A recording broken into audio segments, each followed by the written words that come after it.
Confident and consistent is Stephen Cutler's advice to all Filipinos because he knows that we already have the skills and talent. We just need the world to notice it. So Steve, thank you for being here today. Yeah, and listening to your story this morning inspired us. So can you share with us your childhood story?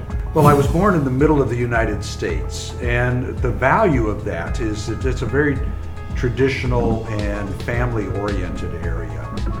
The state of Missouri. So what you want to be when you were a kid? Well, when I was growing up, there were times that I wanted to be a medical doctor. There were times that I wanted to be a firefighter.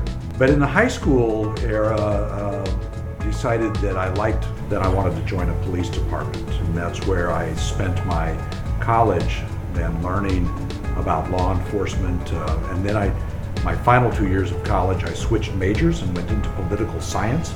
I wanted to learn how people think. I wanted to learn how people work and how the power structure works. So during that time, who really inspired you? Well, there were a lot of people that inspired me. My father inspired me, and my mother, great people.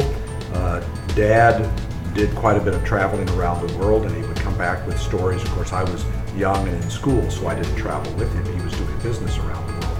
And he would come back with stories about the way things were done in other countries, and that was very, very interesting. Did your parents let you do that path, or do you want you to do something different that time? My father told me eventually when I was graduating from college, and he said, you know, when you first told me that this is kind of what you wanted to do, he says, I didn't like that idea at all. And then I studied it myself. And I realized that that was an honorable career, that it was something that you could really do. And when I looked at you and what that career needed, he said, I thought that's something that you can do, and you'll bring honor to the family and honor to yourself. So during those times, what's really your vision, seeing yourself or your family? I just wanted to make sure that I was able to provide a good residence for my family, a good living for my family, that we would be able to travel a little bit to see new things and to expand our horizons. That has changed. We're now being able to make a difference in the world as I have progressed in my life, why I decided to open up businesses and become an entrepreneur here in the Philippines, because that's been a real great experience being able to do that. It's going to work for a large company or going to work for the government is good, but I wanted a different challenge, and being able to open up my own companies and being an entrepreneur has been an amazing experience so far.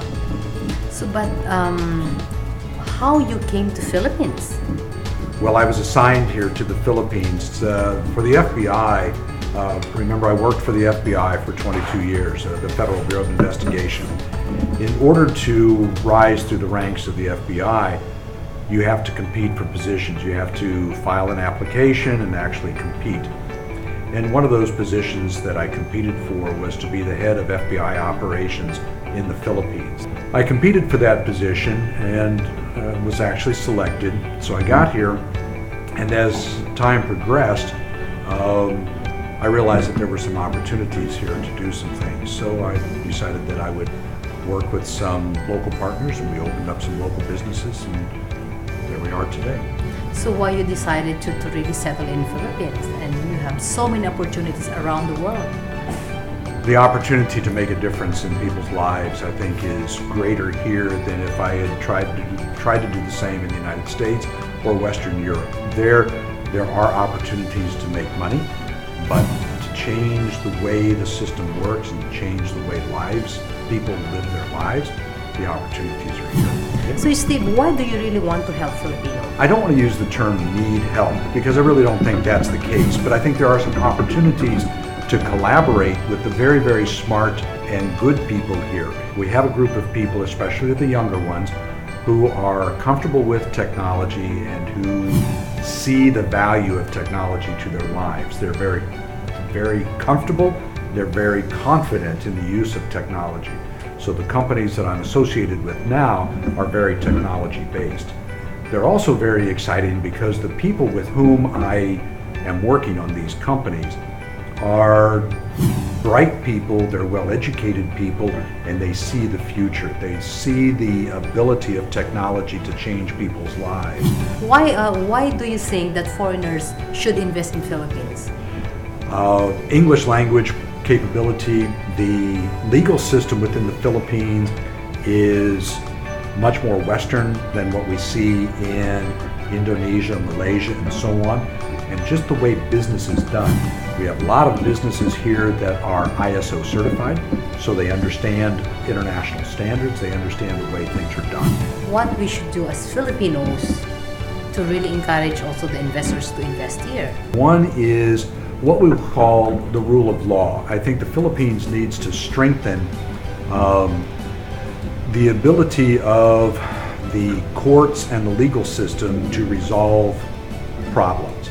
So that if, say for example, you're a business and I'm a business, we have a business dispute, that as a foreigner I can feel confident that the courts will judge my complaints and your complaints equally. A couple of other things that I'd like to see is the ability to be licensed and practice different professions here. I think that would raise the ability of Filipinos to participate in the world marketplace much better.